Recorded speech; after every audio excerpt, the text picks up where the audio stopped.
الموضوع اليوم بخفة وظرافة وحنية. الفرق بين الأم الليبية والأم الأجنبية لما يطلعها ولدها. تمام.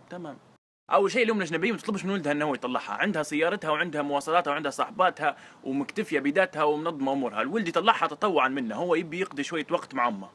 الأم الليبية ظنان مسكينة، 77 سنة و11 شهر و22 يوم وهي تظن باش يرضى السيد ويفضي روحها يوم مع إنه ما عنده ما يدير، لكن يفضي روحها يوم ويطلعها. ثاني شيء وين يمشوا الأم الأجنبية طبعا ولدها هو اللي مطلعها، فهو يختار يرفعها هو الحديقة يتمشوا، يرفعها لمطعم، يرفعها للمول ياكلوا جيلاطي، حاجة حلوة أكيد. الأم الليبية طبعا في الأول ما تقولكش على الخطة كاملة، تقولك نبيك ترفعني الدكان بس. أول ما تركب في السيارة تطلع الليستة وخذ لك الليستة أنت شنفها، هاي السنابات الجاية. مريم بنت عمي محمود، مريم مريم بنت عمي محمود راجلها ابو عجله جاتها جلطه وبنمشي نطلع لها ما تجيش المرات جيني. وفاء بنت خالي مصباح ولدها مسكين شدوه خطفوه عذبوه قلعوا له ضوافره وضربوه برصاصه، بنمشي الحمد لله بالسلامه يا ناري.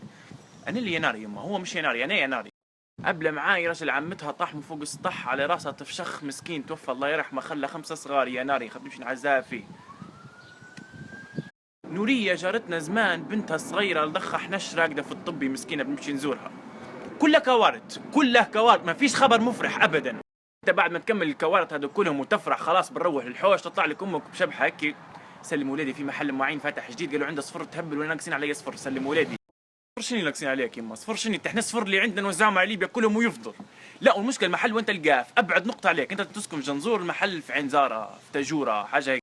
في الطريق شنو يصير؟ الام الاجنبيه تبدا مقعزه بحده ولدها يفتح هوني تراب يقول هذه نازله جديده، فالام تبي تدير روحها كول واصحابها ولدها فتقعد هيك ترقص وجو مليح ما تفهمش.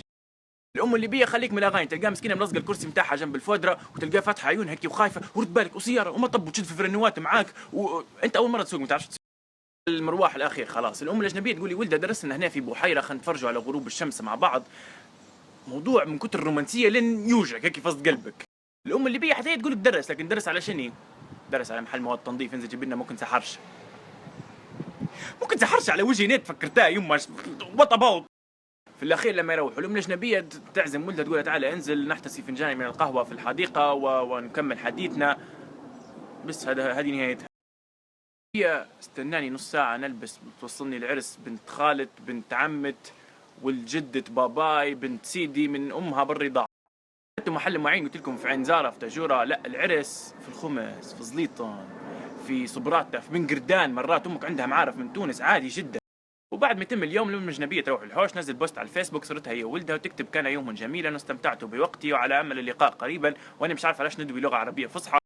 الام الليبيه عمركم في حياتكم ما طلعتوني ولا قلتوا متنا نطلعوها نشوفوها بكتب تطلع، خسرت ما كبرت، خسرت 9 شهور في بطني. وات اباوت